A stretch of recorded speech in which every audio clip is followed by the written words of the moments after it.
Donc vous êtes ici sur un webinaire qui concerne les aides directes qui sont disponibles pour les apiculteurs en Bretagne. Donc on va ici plutôt s'adresser aux apiculteurs qui ont plus de 50 colonies. Donc je serai aujourd'hui la seule à animer cette visioconférence. J'ai prévu une conclusion de webinaire à 13h30 avec possiblement un petit peu de temps en plus, mais du coup non enregistré pour des aides conjoncturelles qui seraient en cours en ce moment. Donc je vais vous repréciser ça en rebalayant le déroulé de réunion.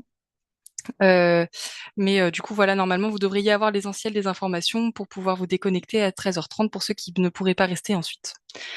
D'ici 13h30, donc la vidéo va être enregistrée, ce qui permettra de la mettre en ligne en fait comme on fait tous les ans pour que vous puissiez déjà retrouver les informations si besoin, mais aussi que pour que les personnes qui n'ont pas pu participer puissent revoir la vidéo. Donc, pour le bon déroulement et pour préserver votre anonymat, vous qui êtes présents, vos micros sont coupés par défaut. Vos caméras sont à couper également. Normalement, elles sont coupées par défaut, mais faites attention à ne pas les réactiver sans faire exprès.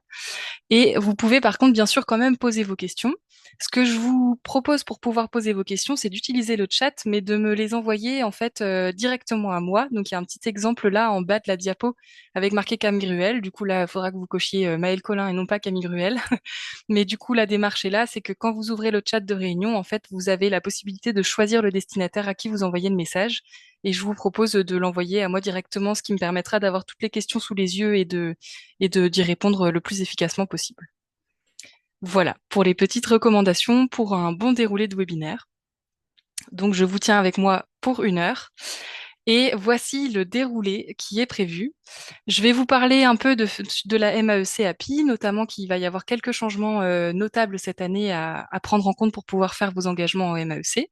Ensuite, je vous parlerai des aides de France Agrimaire, les aides directes aux apiculteurs. Je ferai un passage sur AgriInvest. On parlera aussi de l'aide régionale à l'auto-renouvellement de cheptel.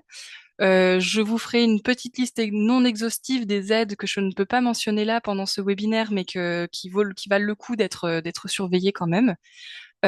S'il nous reste un petit peu de temps, on prendra le temps de faire une session questions-réponses.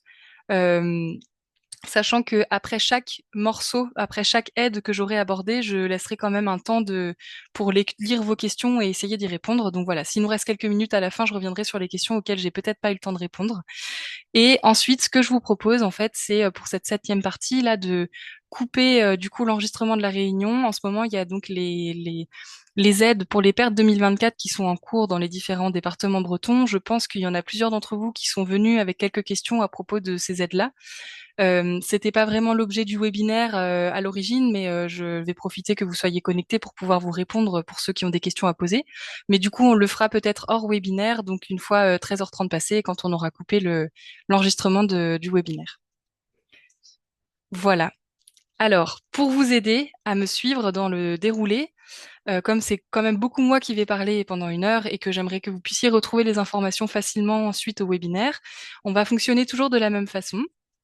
Je vais essayer de classer en fait les différentes parties et les différentes aides associées selon les dépenses que vous pourriez être amené à réaliser, de façon à faire une espèce d'arborescence en fait à la fin où vous pouvez retrouver par dépense du coup toutes les aides associées vers lesquelles vous pouvez vous tourner. Donc à chaque fois, ça aura cette forme-là.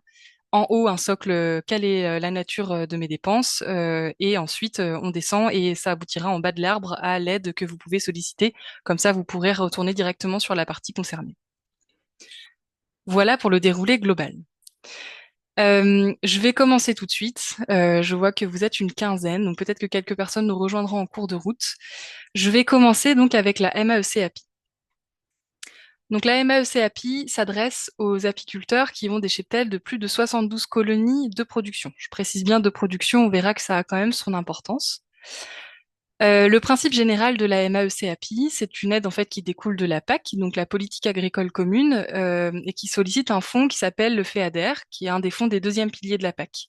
Je vais faire tout de suite une toute petite digression à propos de la PAC parce que vous allez sûrement en entendre pas mal parler dans ce webinaire, puisqu'en fait vous allez voir qu'il y a pas mal d'aides qui découlent de la PAC. Donc la PAC, c'est politique agricole commune. C'est donc un dispositif qui est mis en place au niveau européen et qui a des répercussions sur tous les pays qui en font partie. Et qui, sur la base de deux piliers, en fait, ouvre différentes enveloppes d'accompagnement à tout le monde agricole, en fait, et dont certaines enveloppes sont fléchées donc pour des aides directes. Ce qui fait que pour plusieurs dispositifs auxquels vous pouvez émarger, vous entendez parler de fonds européens en fait qui peuvent être mis en face. Et souvent, selon le fonds qui est sollicité, il peut y avoir aussi des fonds nationaux et régionaux qui sont mis en face. Donc voilà. Donc là, c'est le cas de la MAEC API par exemple, qui sollicite du coup le fonds FEADER et auquel s'ajoute un financement régional. Donc la MAEC API, on y engage des colonies, donc des colonies de production et des emplacements, à raison d'un emplacement par tranche de 24 colonies. Ça apporte une aide qui est à hauteur cette année de 20 € par colonie engagée. Et en fait, ça va être cette année une aide forfaitaire par tranche de 10 colonies. Je vais m'expliquer un peu plus tard sur ce point. Et donc, le plancher de l'aide, c'est 1512 € et le plafond est à 11 000 € avec une transparence GAEC possible dans la limite de 2 associés. Au-delà de 2 associés, en fait, c'est le double du plafond. Donc, le plafond s'arrête à 22 000 €. Il y a pas mal de changements en fait cette année pour la MAEC API. Les obligations à respecter sont les mêmes que les années passées, à savoir détenir en permanence le nombre de colonies, au moins le nombre de colonies en fait que vous engagez dans cette aide, d'avoir un emplacement supplémentaire à engager par tranche de 24 colonies, de s'assurer que vous avez au minimum 12 colonies qui sont engagées sur chaque emplacement, de vous assurer aussi, je l'ai pas noté, mais que vos emplacements font bien l'objet de la déclaration annuelle de détention de colonies, que les communes en fait figurent sur la déclaration, de respecter une durée minimale d'occupation d'au moins 3 semaines sur chacun des emplacements entre les mois d'avril et d'octobre, et d'assurer au moins 1 kilomètre d'écart entre chaque emplacement que vous renseignez. Euh, c'est des obligations qui sont en majorité vérifiables en consultant le registre d'élevage. Donc en fait, il va de soi que quand il y a un engagement MAEC API qui est réalisé par une exploitation, il faut avoir son registre d'élevage bien à jour pour pouvoir expliquer en cas de contrôle en fait quels ont été les différents mouvements de colonies et en quoi vous respectez bien le cahier des charges en fait de l'aide. Pour être éligible, un demandeur doit avoir son siège d'exploitation en Bretagne, avoir un numéro de package. Donc pour avoir un numéro de package, il faut être affilié à la MSA. Le numéro de package, c'est ce qui vous identifie aux yeux de la PAC comme étant un agriculteur qui peut bénéficier en fait des différents dispositifs ouverts dans le cadre de la PAC. Donc c'est généralement une démarche que vous avez à faire qu'une seule fois pour votre exploitation ou éventuellement en cas de changement de statut à refaire. Mais a priori, vous ne devriez pas avoir besoin de le redemander tous les ans. Euh, Ensuite, vous devez donc pouvoir engager au moins 72 colonies qui ont fait l'objet d'une déclaration et donc en détenir un petit peu plus puisqu'on ici on parle bien de colonies de production et non pas de l'intégralité du cheptel. En 2025, il va y avoir un certain nombre de changements. Euh, je vous les liste parce que ça va permettre en fait aux personnes qui ont déjà demandé des MAEC APID d'identifier tout de suite les points de vigilance. On reste sur une contractualisation de 1 an. C'était le cas pour les 3 dernières années, mais en fait avant on était sur des contractualisations de 5 ans, donc certains avaient encore l'année dernière des contrats qui couraient. Là, on arrive à la fin de tous ces contrats de 5 ans et maintenant on repart sur un rythme où tous les ans, en fait, vous pouvez engager vos colonies et donc ça arrive à échéance. Vous le faites grosso modo au printemps d'une année et votre contrat arrive à échéance au printemps suivant et vous pouvez du coup vous réengager si vous souhaitez ressolliciter l'aide l'année d'après. Maintenant, c'est la région, donc le conseil régional, qui va s'occuper en fait d'être pilote en quelque sorte sur la mise en œuvre de ce dispositif euh, de pour l'ensemble de la Bretagne. Et donc, c'est eux qui vont devenir l'interlocuteur de référence.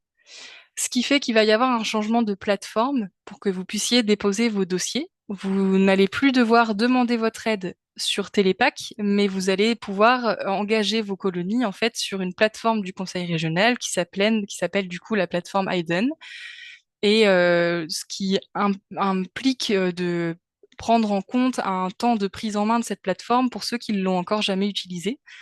C'est une plateforme qui est déjà utilisée par certains apiculteurs qui demandent par exemple l'aide sur laquelle on va revenir plus tard d'auto-renouvellement de cheptel, qui est aussi une aide régionale. En parallèle de ça, je dis qu'il faut pas faire l'engagement sur Télépac, mais c'est partiellement faux parce qu'en fait, il faudra quand même s'enregistrer sur Télépac. Ce sera du coup une démarche un petit peu plus courte que d'habitude à faire, parce que vous n'aurez pas besoin de mettre votre nombre de colonies, mais vous devrez signaler en fait à Télépac que vous demandez la MAEC API au niveau de votre conseil régional. Donc, il y a une double démarche à faire. Voilà. Sachant que la démarche d'enregistrement sur Télépac, en fait, est une démarche nationalisée qui est rendue obligatoire pour pouvoir avoir un suivi du nombre de personnes sollicitant la MAEC API au niveau national. Et la démarche sur la plateforme du conseil régional, c'est donc vraiment pour pouvoir déposer votre dossier en bonne et due forme. Ensuite, l'aide, un des gros changements, c'est que l'aide est abaissée de 21 euros avant, qu'on avait par colonie, à 20 euros, sachant qu'en plus, ça va être un système forfaitaire par tranche de 10 colonies. C'est-à-dire que vous pouvez engager à partir de 72 colonies. De 72 colonies à 80 colonies engagées dans le dispositif, on commencera sur un forfait de 1600 euros.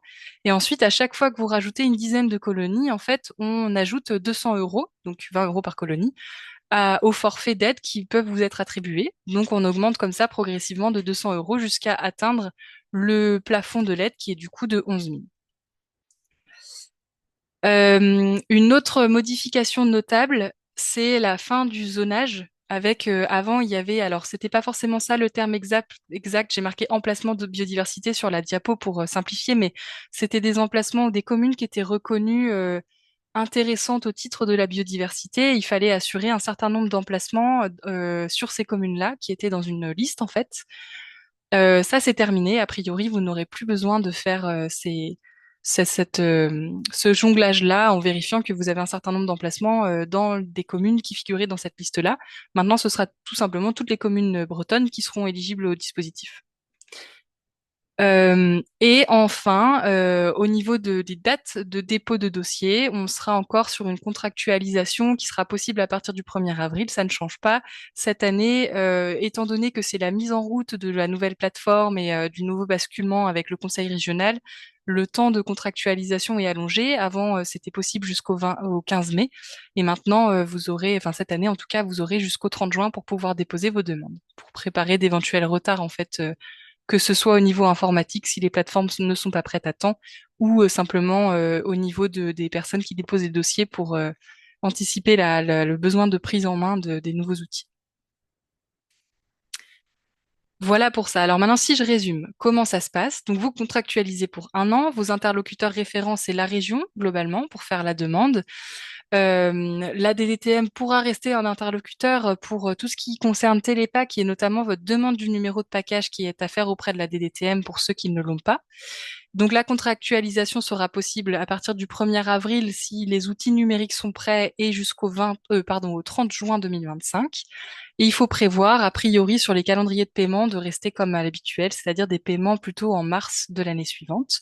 Et surtout, attention à anticiper le fait que ce soit une nouvelle plateforme qui va vous servir à déposer vos dossiers et qu'il faille faire une double démarche, à la fois sur Télépac pour prévenir que vous demandez la MAEC API et sur la plateforme du conseil régional pour déposer votre dossier.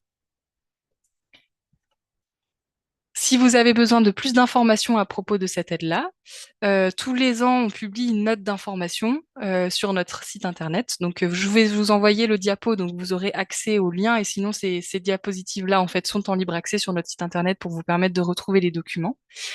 La région publiait aussi annuellement une notice d'information. Je pense qu'elle va en republier une encore cette année, avec toutes les modalités et le cahier des charges de la MAEC API, sachant que là, il y aura une communication spécifique pour pouvoir permettre le basculement, en fait, la prise en main du nouveau cahier des charges. Donc, il y aura sûrement un peu plus que simplement une notice d'information. Et ensuite, je reste disponible aussi pour les personnes qui travaillent avec l'ADA Bretagne pour répondre j'espère, à quelques questions dans la mesure du possible. Bien sûr, il faut surtout prendre le réflexe d'aller directement auprès des interlocuteurs concernés, mais ça arrive que voilà, s'ils sont pas disponibles ou qu'il y ait besoin d'une réponse rapide, je puisse vous aider en vous accompagnant sur les démarches. J'ai oublié de repréciser le contexte, mais pour ceux qui se poseraient la question, globalement, ce changement de cahier des charges se justifie en fait par la mise en œuvre d'une nouvelle PAC qui a commencé déjà il y a 2 ans en fait. La MAEC API alors n'a pas suivi toutes les autres mesures d'aide directe pour les agriculteurs. Elle a été mise à jour en quelque sorte 2 ans plus tard, ce qui nous amène du coup en 2025. En fait, elle a permis pendant 2 ans d'écouler des crédits qui restaient de l'enveloppe PAC précédente. Et donc, c'est pour ça que cette année, maintenant, tout bascule et c'est du fait de cette nouvelle politique agricole commune qu'il y a des modifications, notamment dans le forfait qui descend de 21 à 20 euros d'aide par colonie engagée et aussi au niveau des interlocuteurs, puisque ça bascule maintenant au niveau du conseil régional.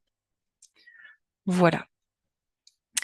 Alors, avant de passer à la partie suivante, je prends le temps de jeter un œil aux questions. Pour les personnes qui sont arrivées après coup, n'hésitez pas quand vous envoyez une question à mettre dans la rubrique là où vous pouvez écrire le message. Vous pouvez me désigner en fait comme destinataire de votre message, ce qui permet de préserver votre anonymat si vous le souhaitez, pour éviter que tout le monde ait accès aux questions qui soient posées.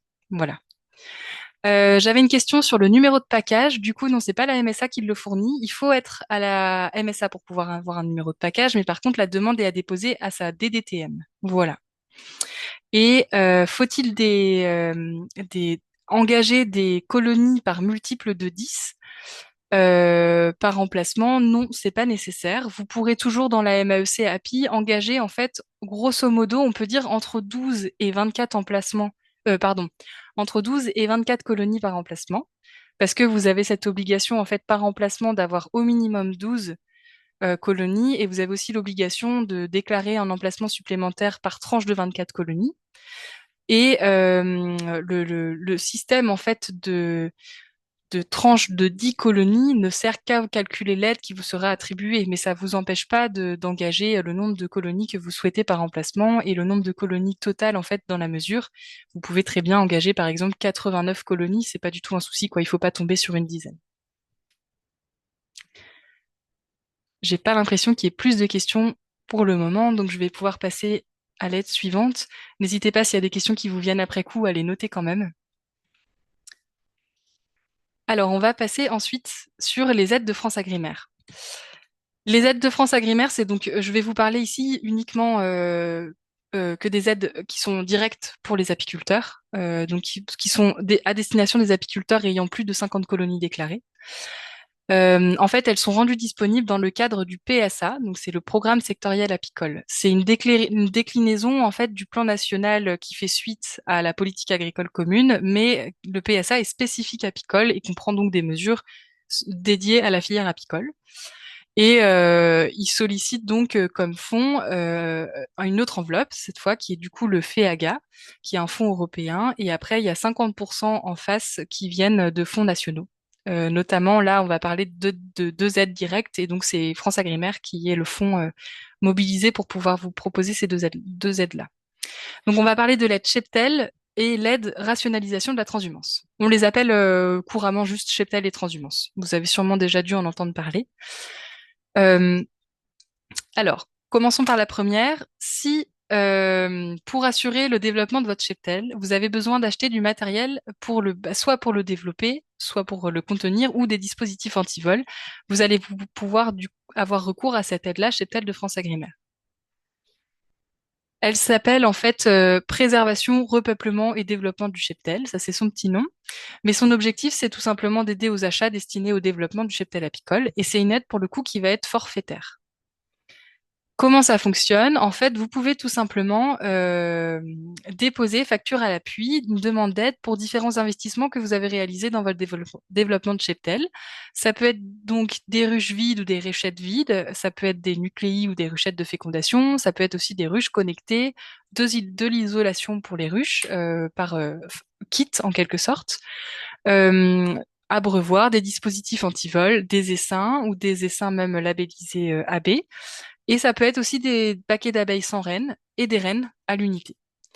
À chaque dépense que vous pourriez effectuer est attribué un forfait d'aide. Donc là, par exemple, vous les avez tous en face, mais pour une ruche vide neuve achetée est attribué le forfait d'aide de 20 euros.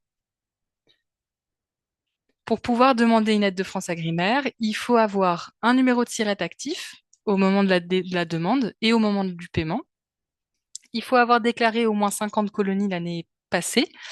Attention, j'insiste bien là-dessus parce que si vous demandez, donc là, si vous demandez par exemple, vous réalisez des investissements en 2025, vous souhaitez demander une aide directe de France Agrimaire fin 2025 sur les investissements que vous aurez réalisés dans l'année, ce sera la déclaration 2024 qui permettra de vérifier cette obligation d'avoir déclaré au moins 50 colonies l'année passée. Il faut bien penser du coup une année moins un. Pour pouvoir demander ces aides-là, il faut aussi être affilié ou en cours d'affiliation à la MSA. Il faut que le matériel acheté soit du matériel neuf. Le matériel d'occasion n'est pas éligible. Et il faut avoir réalisé toutes les dépenses et pouvoir les justifier par relevé bancaire, ce qui nécessite de ne pas faire de paiement en espèces. Voilà. Globalement, vous pouvez déposer l'aide sur l'automne 2025 à début janvier 2026.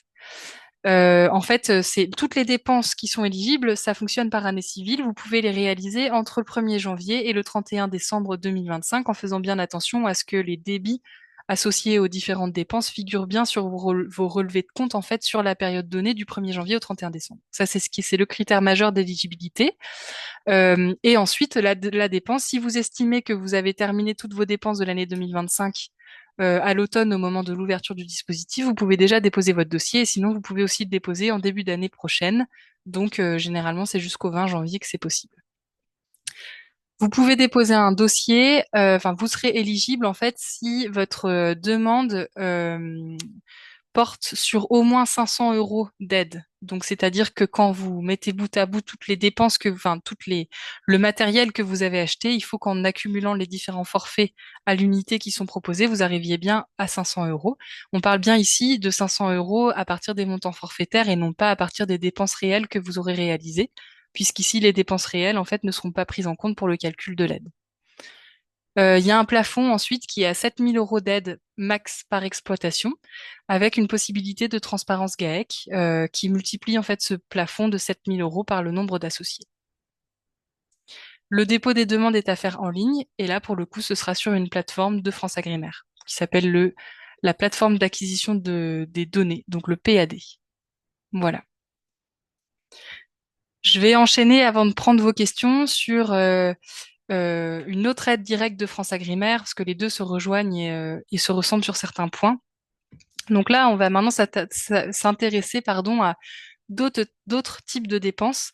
On va se positionner du côté de tout ce qui est bâtiment et matériel apicole de travail, notamment matériel d'organisation et de logistique. Et donc là, c'est dans le cas où vous auriez besoin d'acheter du matériel pour faire de la transhumance. Il y a donc le dispositif France Agrimaire qui existe, qui s'appelle Rationalisation de la transhumance. Son objectif, c'est d'aider à l'acquisition de matériel neuf. Donc, c'est comme pour le premier dispositif repeuplement de cheptel. Ici, on est bien sur du matériel neuf et avec une impossibilité de faire passer du matériel d'occasion dans l'aide. Et donc, c'est du matériel neuf destiné à la transhumance apicole.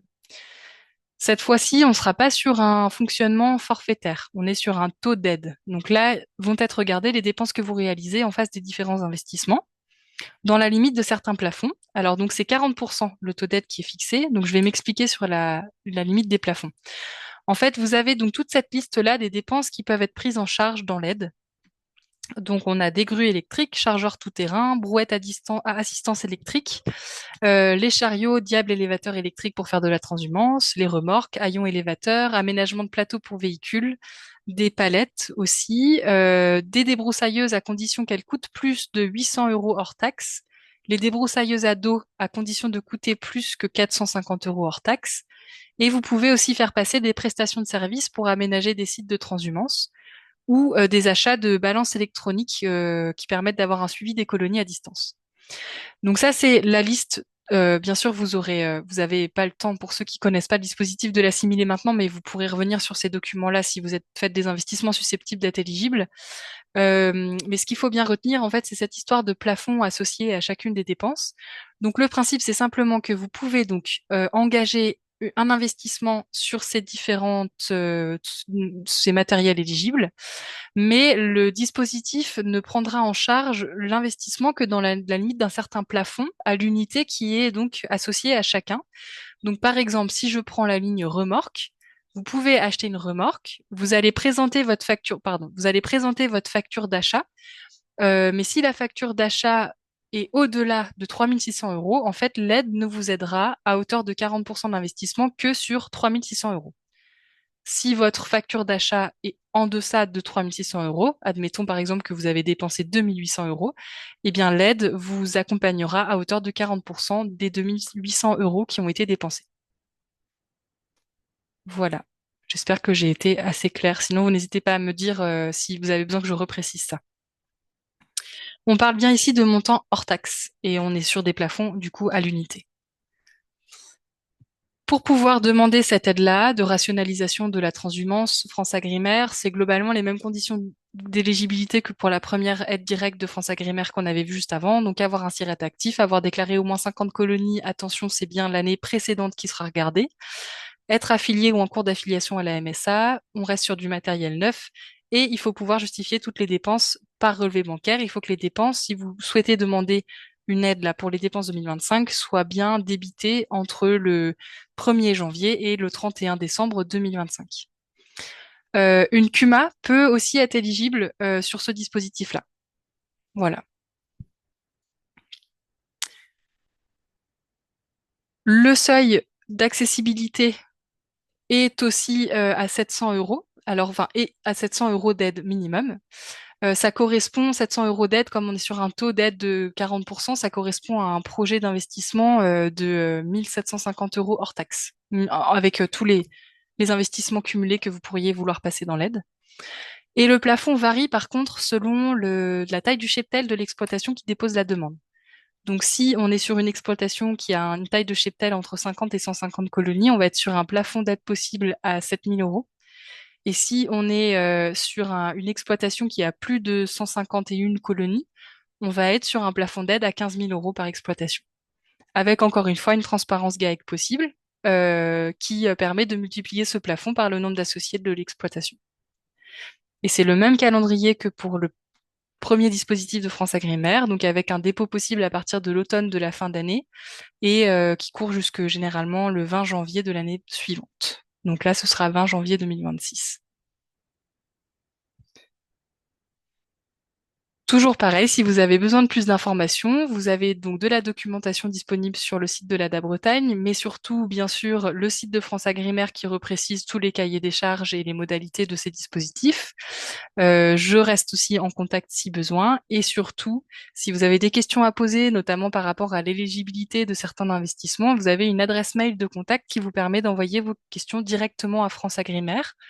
Donc c'est tout simplement apiculture@franceagrimaire.fr. Alors, je vois qu'il y a quelques questions avant que je passe au dispositif suivant. Donc, j'ai... Ah oui, alors par rapport au calendrier de versement des aides pour France Agrimaire, je n'ai pas une visibilité très précise sur le calendrier parce que ça dépend. Bon, bah déjà, c'est voilà, c'est pas une organisation auquel j'appartiens. Mais en plus de ça, ça dépend aussi du nombre de dossiers qui ont été déposés et donc de la charge d'instruction que France Agrimaire a à la fin de l'appel à dossier, en fait. L'année dernière, il y a eu des retards et il me semble que les paiements sont pas arrivés avant l'été de l'année en cours. Donc en fait, il faut prévoir des paiements quelques mois après la clôture du moment de dépôt d'aide. Donc je dis vraiment en ordre de grandeur, mais j'ai pas de date fixe. Mais du coup, comme la clôture des dépôts de dossiers, c'est janvier 2026, il faut prévoir un paiement quelques mois après. Sur le dispositif transhumance de France Agrimaire, il y a effectivement des palettes qui sont éligibles. Euh, voilà, à hauteur de, je crois qu'alors on peut remettre la diapo. C'était voilà un plafond par contre de 30 euros par palette achetée. Les paiements, je crois pas qu'ils aient lieu au fil de l'eau, mais je suis pas sûre. Ouais, il y avait une question donc de savoir si les paiements se réalisent au fil de l'eau. Je ne suis pas sûre que ce soit le cas. Je pense qu'il y a une vague de paiements une fois que tous les dossiers ont été instruits pour vérifier aussi que ça rentre dans l'enveloppe qui était disponible, quoi. Mais je suis vraiment pas sûre de moi pour le coup. J'ai peur de m'avancer. Je connais pas ça bien. À quel moment vous savez si le dossier est accepté? Quand vous recevez un avis d'instruction. Voilà. Mais du coup, c'est pareil au niveau des dates, je peux pas vraiment vous le dire. Sur la plateforme, j'imagine que comme c'est du dépôt en ligne, vous pouvez avoir la possibilité de voir quand vous avez bien déposé votre dossier, mais du coup, ça ne garantit pas enfin, le fait qu'il soit accepté, quoi. Oui, alors quand vous sollicitez une des deux aides, que ce soit l'aide cheptel ou transhumance, en fait, vous pouvez payer par carte bancaire, il n'y a aucun souci. Il faudra bien garder les factures justificatives. Vous devrez en fait présenter vos factures d'achat et le compte, enfin des relevés de compte, des extraits de vos relevés de compte en banque où figure bien le débit. Donc il n'y a aucun problème pour payer par chèque ou par carte bancaire ou par virement, en fait, tant qu'effectivement c'est bien visible sur le relevé de compte que vous allez fournir. Pour les ruchettes en bois, je peux regarder rapidement ce qui est précisé pour les ruchettes pour savoir si c'est le même forfait. Alors, c'est le même forfait pour tout type de ruchette, mais je ne sais plus en termes de matériaux. Euh, les ruchettes en polystyrène ne sont pas éligibles. Voilà. Donc, ça répond à la question. Et les deux aides de France Agrimaire sont cumulables. Tout à fait. C'est possible parce que c'est pas les mêmes investissements qui sont pris en charge dans chacun des deux dispositifs. Voilà. J'arrive à la fin des questions. Bon, bah, toujours pareil. N'hésitez pas à les rajouter au fil de l'eau si ça vous revient après coup. Mais du coup, je vais dérouler et passer au dispositif suivant. Alors, on va rester dans la catégorie, maintenant qu'on a ouvert la catégorie bâtiment et matériel apicole, on va rester dans cette catégorie assez vaste pour parler de tout ce qui pourrait être projet de construction ou rénovation de bâtiments ou d'équipement de miellerie. Enfin tout ce qui va tourner autour du bâtiment de manière générale. Ça peut être aussi installer des panneaux solaires sur le bâtiment et ça peut être aussi pour sur du petit matériel pour le coup de l'achat de matériel de comptage de varroa ou de piégeage de frelons. Et donc on va parler d'un programme maintenant régional qui s'appelle AgriInvest. Alors, AgriInvest, en fait, c'est une offre d'accompagnement financier pour les investissements des exploitations agricoles au sens large. Donc là, on quitte les dispositifs spécifiques apicoles pour rentrer sur des dispositifs qui sont ouverts à beaucoup de filières différentes. On est sur un financement en partie de l'Europe, donc c'est l'enveloppe FEADER de la politique agricole commune, et grande partie du conseil régional aussi. Mais en fait, vous allez voir que dans ce programme, il y a plusieurs dispositifs possibles et donc d'autres financeurs possibles. Et là, je peux pas vous faire la liste, j'ai pas un regard très précis. Donc ce programme Agri-Invest, pardon, il court depuis un peu plus d'un an maintenant. Et c'était anciennement, pour ceux qui ont besoin de faire le lien avec ce qui existait, c'était anciennement ce qu'on appelait le PCAEA, mais du coup, toujours pareil, avec la nouvelle politique agricole commune, en fait, on est passé sur un nouveau programme au niveau régional qui s'appelle maintenant AgriInvest et qui fonctionne différemment. Il fonctionne en plusieurs dispositifs. Je les ai pas tous listés, là, je n'ai listé que ceux qui pourraient possiblement intéresser quelqu'un qui fait une activité apicole. Donc, il y a tout ce qui touche aux investissements résilients climat-carbone. Il n'y a pas beaucoup de choses éligibles dans ce dispositif qui pourraient concerner des apiculteurs, mais c'est une branche à solliciter en cas, par exemple, d'installation de panneaux photovoltaïques pour une autoconsommation. Ensuite, il y a le dispositif qui concerne les investissements résilients par rapport à l'eau, à la gestion de l'eau. Donc là, peuvent être éligibles, par exemple, des systèmes de récupération d'eau de pluie. Ensuite, le dispositif le plus couramment sollicité en apiculture, c'est tout ce qui concerne les investissements dits productifs. En fait, c'est tous les investissements qui permettent de faire de la construction-rénovation ou de l'équipement de bâtiments apicoles, que ce soit une partie miellerie ou une partie stockage de matériel. Et enfin, il y a un autre dispositif qui est souvent intéressant pour les apiculteurs, qui est tout ce qui accompagne les investissements à la transformation et à la vente à la ferme, à ceci près que si les dépenses sont en dessous de 60 000 euros hors taxes, c'est pas possible d'émarger à ce dispositif-là. Alors, en passant plutôt par un petit tableau, vous avez du coup, si on récapitule, je vais pas pouvoir trop rentrer dans le détail en fait, parce qu'après, généralement, ça varie énormément selon les projets de chacun des apiculteurs ou des apicultrices qui ont besoin de ces aides-là. C'est très ponctuel, c'est pas des aides que vous êtes amenés à demander tous les ans. Mais globalement, pour vous donner un regard d'ensemble, donc tout ce qui est pris en compte dans les investissements productifs et leur accompagnement possible, en fait, le taux d'aide est fixé à 35% pour la filière apicole. Éventuellement, ça peut monter jusqu'à 40% en cas de jeunes agriculteurs. Et il y a un plancher d'aide qui est de 15 000 euros hors taxe. Donc, vous pouvez solliciter ça si vous avez un projet travaux sur bâtiment ou d'équipement de bâtiment. Ça peut être par exemple de l'achat de chaînes d'extraction, de maturateurs, de fondoirs à cire, etc. Mais il faut que l'ensemble des investissements permettent de passer le plancher de 15 000 euros de dépenses hors taxes. Et il y a un plafond qui est fixé à 120 000 euros de dépenses hors taxes aussi, pour pouvoir être accompagné. Après, vous pouvez déposer si vous êtes dans le cas d'une construction de bâtiment, ça peut arriver que voilà, la construction nécessite de dépenser plus de 120 000 euros. Il n'y a pas de souci pour déposer quand même un dossier. Mais il faut savoir que vous ne pouvez être aidé qu'à hauteur de 120 000 euros hors taxes. Il y a aussi une transparence GAEC. Voilà, un plafond qui peut évoluer selon le nombre d'associés. Ensuite, vous avez donc tout ce qui est investissement résilient. Là, on va être sur un taux d'aide à hauteur de 40% avec un plancher d'investissement de 6 000 euros hors taxe et un plafond aussi à 120 000 euros hors taxe. Et ensuite, pour tout ce qui touche à la transformation et la vente à la ferme, ça prend en compte tout ce qui peut être équipement et communication pour de la transformation et donc pour tout ce qui est promouvoir les produits sur la ferme ou en circuit court. Et donc là, pour le coup, on est aussi sur un taux d'aide à hauteur de 35% pour la filière apicole. On va être sur un plancher d'investissement, par contre, qui est donc à 60 000 euros hors taxe et un plafond à 150 000 euros hors taxe. Pour le dispositif transformation et vente à la ferme, en fait, pour certains départements, lorsque vous êtes en dessous de 60 000 euros, ce qui est assez fréquent, c'est rare d'avoir un projet qui permette de les atteindre. Certains départements donc proposent sur la base des enveloppes de conseils départementaux d'autres dispositifs d'aide financière indépendants de celui-ci qui permettent d'accompagner sur des dépenses plus faibles que les 60 000 euros hors taxe. Voilà. Je peux pas les détailler là parce que ça varie selon les départements, mais il faut pas hésiter à aller regarder du coup si vous êtes intéressé par ce dispositif, ce qui est proposé dans votre département.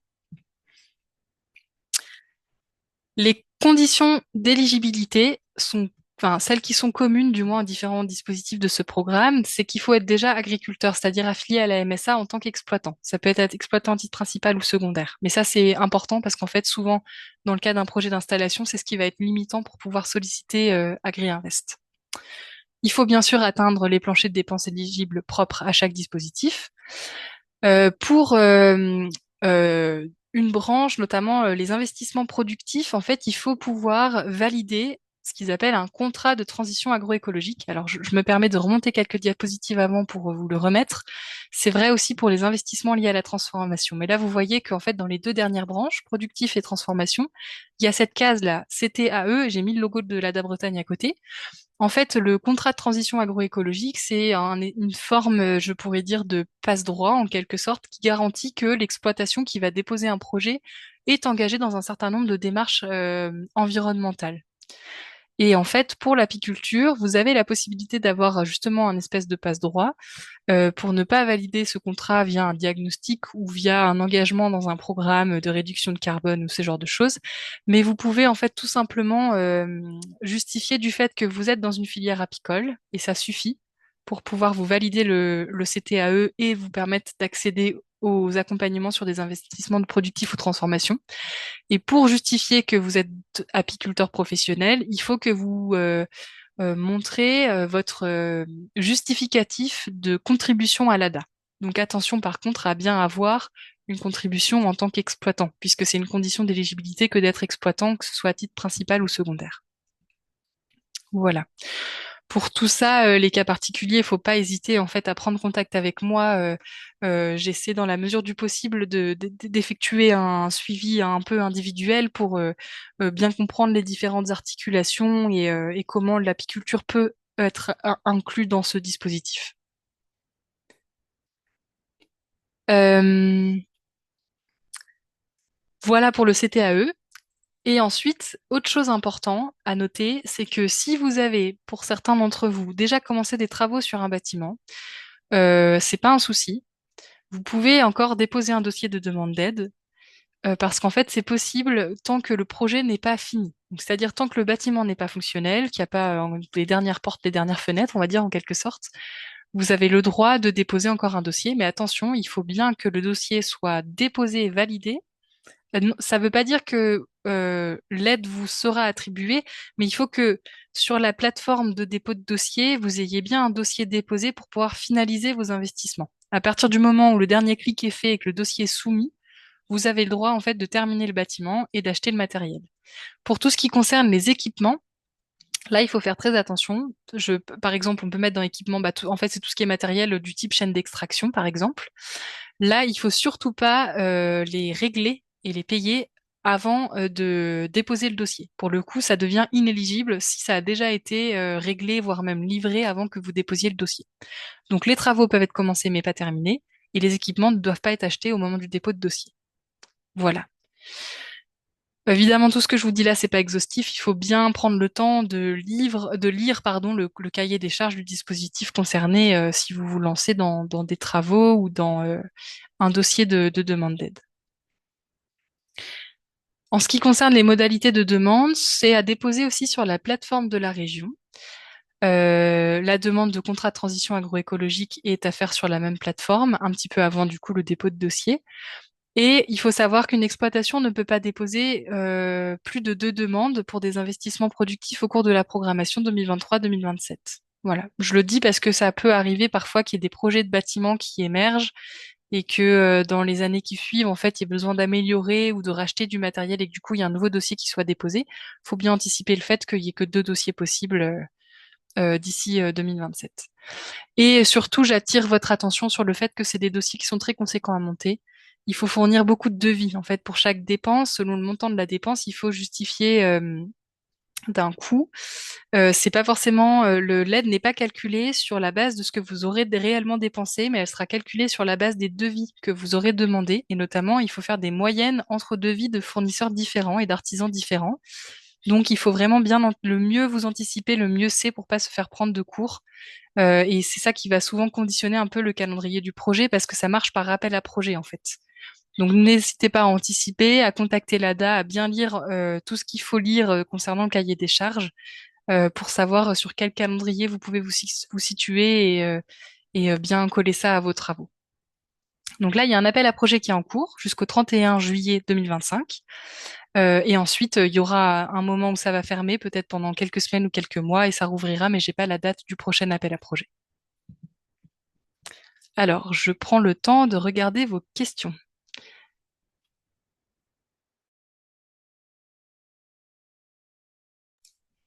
Alors, du coup, il n'y a pas de calendrier annuel de dépôt de dossier. Je pense avoir répondu à la question. Alors oui, pour la question de l'autoconstruction, parce que je sais que vous êtes régulièrement concerné. En fait, vous pouvez faire de l'autoconstruction, il n'y a aucun souci, que ce soit de la rénovation ou de la construction générale de bâtiments. Attention par contre, tout ce qui est électricité, plomberie et charpente, électricité, charpente et couverture, c'est ça, ne peuvent pas être faits en autoconstruction. Vous avez le droit, mais dans ce cas-là, il n'y a rien qui peut être passé dans le dossier concernant ces postes de dépenses. Et pour le reste, si vous faites de l'autoconstruction, vous avez le droit de vous faire financer le matériel, mais par contre, vous ne pourrez pas vous faire financer le temps passé sur la construction. Les investissements Agri-Invest sont-ils éligibles sur un bâtiment dont on est locataire? Je n'ai pas la réponse. Il me semble que oui, sous réserve d'avoir une approbation du propriétaire. Euh, mais je suis vraiment pas sûre de moi. Donc je vais vérifier et je vais te revenir après coup, après la webinaire. Ah oui, les équipements pour les comptages varrois ou piégeage de frelons, donc ça rentre dans ce qu'ils appellent les investissements productifs. Voilà, j'ai plus la liste exacte sous les yeux, mais c'est dans ce dispositif-là que vous pouvez les trouver.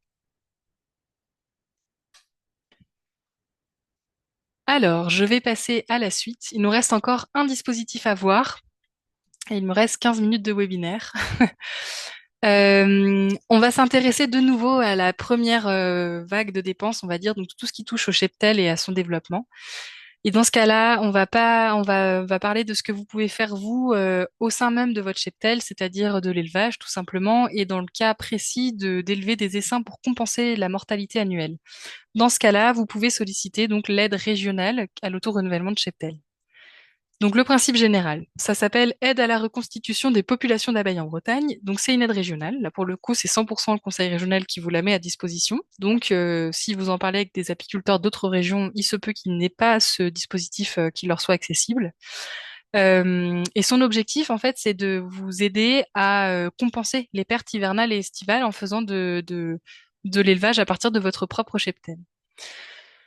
Depuis cette année, enfin depuis 2024 plutôt, le prix d'une colonie auto-renouvelée est estimé à 60 euros. Donc on n'est pas sur un prix réel, on est sur un forfait en fait qui sert à calculer la base de l'aide. Et donc en fait, dans cette aide-là, vous allez demander l'aide sur un certain nombre de colonies que vous auto-renouvelez. En fait, c'est des essaims créés dans l'année pour compenser des mortalités. À chaque essaim se voit attribuer le forfait de 60 euros.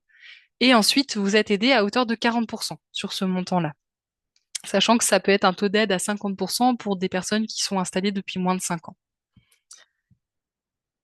Les conditions d'éligibilité, c'est d'avoir son siège d'exploitation en Bretagne, d'être affilié à la MSA, d'exploiter et de déclarer au moins 50 colonies. Alors là, attention aussi, par exemple, si vous faites une demande pour 2025, ce sera le justificatif de déclaration 2024 qui vous sera demandé, et celui de 2025 aussi d'ailleurs. Il faut être contributeur au collège apiculteur professionnel de la Bretagne, quel que soit comment on peut appeler ça? Le statut en quelque sorte de contribution. Ça peut être une contribution au tarif porteur de projet, tout comme une contribution en tant qu'exploitant. Pourquoi cette condition? Tout simplement parce que l'instruction technique des dossiers passe par l'ADA Bretagne avant d'être finalisée en instruction administrative au niveau du conseil régional. Voilà. Le conseil régional s'appuie sur la compétence technique de l'ADA en fait pour faire l'instruction des dossiers.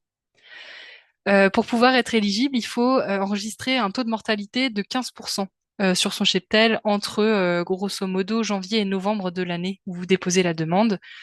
Et il faut pouvoir justifier d'avoir acheté des produits de traitement contre le varroa entre le 1er janvier et le 30 septembre de la demande. Donc comment ça se passe? Vous pouvez en fait déposer votre demande en fin d'année. Donc là, on va réfléchir plutôt en année civile. L'idée, c'est de faire le point sur votre cheptel à partir de sa sortie d'hiver en janvier jusqu'à son hivernage vers octobre-novembre et le moment où vous allez enfin, souvent c'est le moment où vous allez faire votre déclaration de colonie puisqu'elle est demandée en fait dans le dispositif. Et du coup, à partir de la déclaration de colonie que vous aurez faite l'automne d'avant, donc là ce sera celle que vous avez fait en 2024, et de la déclaration de colonie que vous faites au moment de déposer votre dossier, donc là sûrement vers octobre ou novembre 2025, en fait, est demandé dans le dossier d'expliquer les différentes fluctuations de cheptel, de notifier les mortalités, de noter le nombre d'essaims que vous avez créés pour pouvoir déterminer combien de colonies vous avez auto-renouvelées en fait. Vous êtes éligible à partir du moment où vous avez auto-renouvelé 30 colonies et il y a un plafond à cette aide qui est de 4 000 euros maximum par exploitation. Pour l'instant, il n'y a pas de transparence GAEC pour ce dispositif. Voilà. Le dépôt des demandes se fait en ligne sur la plateforme du Conseil régional dont je vous ai déjà parlé et se fait en fait entre la mi-septembre et le 15 novembre. Pour une instruction des dossiers qui, quand tout va bien, c'est pas le cas cette année, il y a eu du retard, mais normalement il y a une première vague d'instruction technique avant la fin de l'année civile et qui est suivie par une instruction administrative au niveau de la région pour un paiement au cours du premier trimestre 2026. Vous pouvez retrouver plus d'informations sur cette aide sur le site de la région ou me contacter. Alors, je regarde si vous avez des questions par rapport à l'auto-renouvellement de cheptel. Ça a l'air d'aller. Alors, dans ce cas-là, je vous propose d'avoir une vision un petit peu récapitulative là, de tout ce que je viens de vous dire, en espérant que je ne vous ai pas noyé pour ceux qui découvrent tous ces programmes. Donc, globalement, si vous faites des dépenses pour pouvoir créer votre cheptel, le renouveler ou le développer, vous pouvez, pour vous aider à maintenir votre cheptel, donc une aide sur les colonies que vous avez déjà en place, c'est la MAEC API. Vous pouvez solliciter la MAEC API à partir de 72 colonies de production. Si vous faites de l'élevage et que vous créez des essaims dans l'année, un certain nombre d'essaims pour compenser des mortalités, vous pouvez, à la fin de l'année, si vous êtes contributeur de l'ADA et que vous avez bien déclaré 50 colonies, solliciter l'aide régionale à l'auto-renouvellement de cheptel. Si pour faire que ce soit du développement de cheptel ou du repeuplement de cheptel ou du suivi de cheptel, vous avez besoin d'acheter du matériel, à savoir des ruches vides, des dispositifs anti-vol ou des essaims ou des paquets d'abeilles ou des rennes, vous pouvez solliciter l'aide cheptel de France Agrimaire qui pour le coup se demandera après avoir effectué les dépenses. Ensuite, pour tout ce qui touche au matériel, bâtiment, matériel apicole. Si vous achetez du matériel pour faire de la transhumance ou entretenir vos ruchers, vous pouvez solliciter, après avoir effectué les dépenses, le dispositif de France Agrimaire de transhumance. Là, il faut aussi avoir donc déclaré 50 colonies. Si vous avez un projet d'équipement de bâtiment avec pose de panneaux photovoltaïques ou de construction de rénovation de bâtiments ou d'équipement de bâtiment pour acheter votre matériel de miellerie par exemple, vous pouvez solliciter le programme Agri-Invest au niveau de la région. Là, dans ce cas-là, il faut bien anticiper puisque l'aide va être calculée sur la base de devis avant que les dépenses soient réalisées. Voilà, j'espère que c'est OK pour vous avec cette vision d'ensemble. J'aurais sûrement dû le dire en début de réunion, mais en fait, globalement, là, je vous présente les dispositifs tels qu'on les connaît. Alors, la MAEC-API, le cahier des charges 2025, qui du coup change quand même pas mal par rapport à d'habitude, n'est pas encore publié. Donc, a priori, il n'y a pas de raison que les infos que je vous donne changent drastiquement d'ici l'ouverture de l'aide au 1er avril.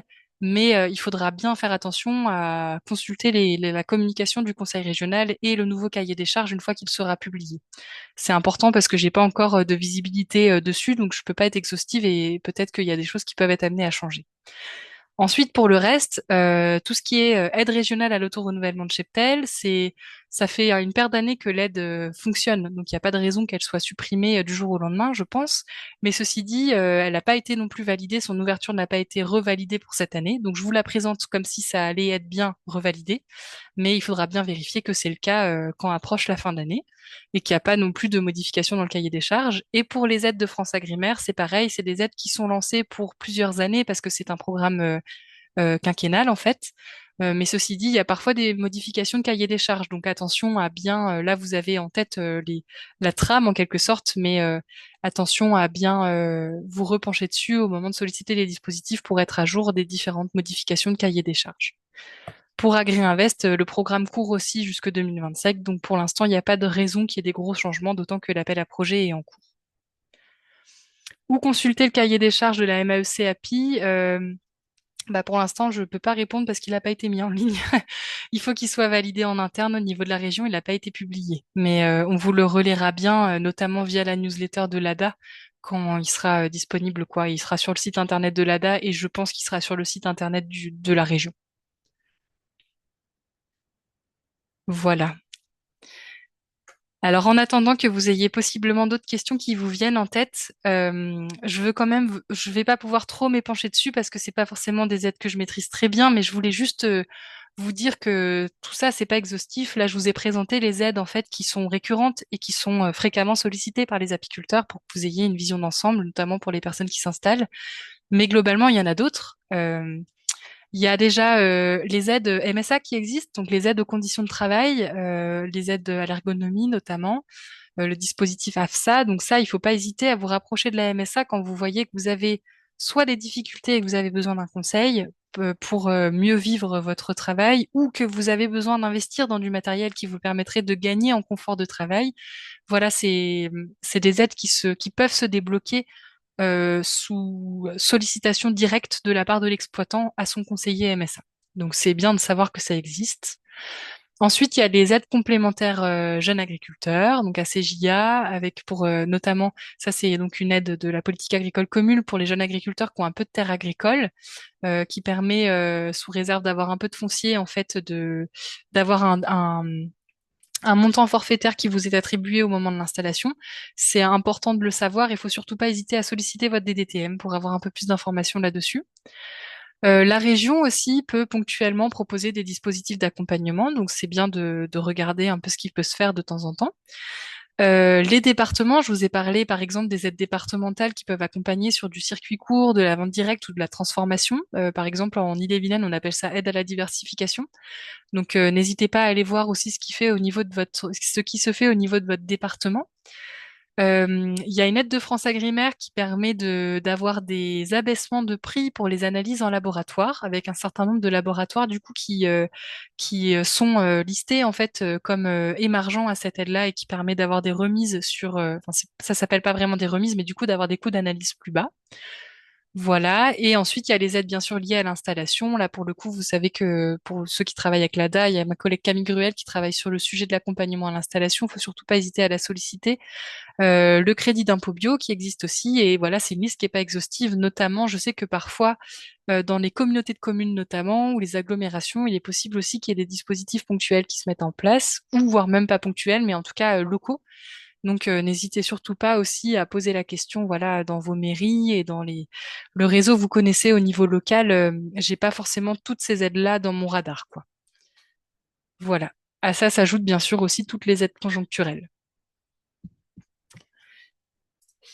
Euh, J'arrive doucement à la fin de ma présentation. Est-ce que vous avez des dernières questions à poser dans le chat?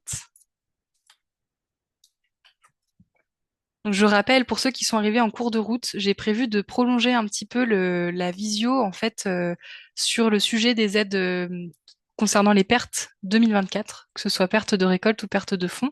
Je vais juste conclure d'abord sur ce webinaire et arrêter l'enregistrement avant de passer sur ce sujet-là. Ça nous fera peut-être dépasser un peu après 13h30. Euh, les aides d'analyse sont valables pour miel, propolis, etc. Pas toutes les matrices. Je suis désolée, j'ai plus bien ça en tête, mais du coup, je peux te revenir après le webinaire pour repréciser ça. Et par rapport aux minimi, effectivement, il faut s'intéresser aux minimi aussi, qui font partie des aides là que je vous ai pas présentées. Alors, pour faire suite, ah oui, alors il y a eu effectivement pendant les questions quelqu'un qui a entendu parler des aides relatives à l'Ukraine. En fait, très grossièrement, enfin, j'espère ne pas être passé à côté d'une info, mais donc les aides relatives à l'Ukraine, en fait, c'est simplement le dispositif qui a été mis en place suite aux difficultés de commercialisation des apiculteurs, notamment en 2023. Donc c'était un dispositif qui a été mis en place plutôt sur 2024. Et ça passait par les DDTM en fait. Enfin, c'était national, mais c'était du coup pour accompagner les apiculteurs exploitants à titre principe, enfin exploitant en plus de 200 colonies, qui avaient connu des grosses baisses de chiffre d'affaires à cause des, euh, des modifications en fait, enfin de la facilitation du commerce en soutien à l'Ukraine et donc qui avait eu un impact en fait assez fort sur le commerce notamment en miel parce que ça avait facilité les importations. Voilà. Alors pour conclure ce webinaire, je vais vous transmettre le diapo. Le diapo sera aussi en libre accès sur le site de l'ADA Bretagne et l'enregistrement de ce webinaire sera mis en ligne sur YouTube, donc on vous transmettra le lien. Je vous envoie là dans le chat de réunion à tout le monde un questionnaire très très court pour clôturer le webinaire. L'idée c'est que vous puissiez bon, déjà me faire remonter sur la forme du webinaire. S'il y a des améliorations à apporter, je suis preneuse. Mais c'est surtout s'il y a je sais qu'il y a plusieurs questions là où je vous ai dit que j'avais pas l'information, où j'ai répondu partiellement. Ça va vous permettre de me poser vos dernières questions et je vais pouvoir vous apporter une réponse directement à vous, donc individuellement. N'hésitez pas à me remettre vos questions dans ce formulaire-là, que j'en garde bien une trace et que je pense à vous répondre. Voilà. Je vous remercie du coup à la vingtaine, enfin je remercie la vingtaine de personnes qui étaient présentes. Je vais couper l'enregistrement de la réunion et on va pouvoir parler sur quelques minutes du coup des dispositifs d'accompagnement sur les pertes. Je vous demande juste quelques secondes.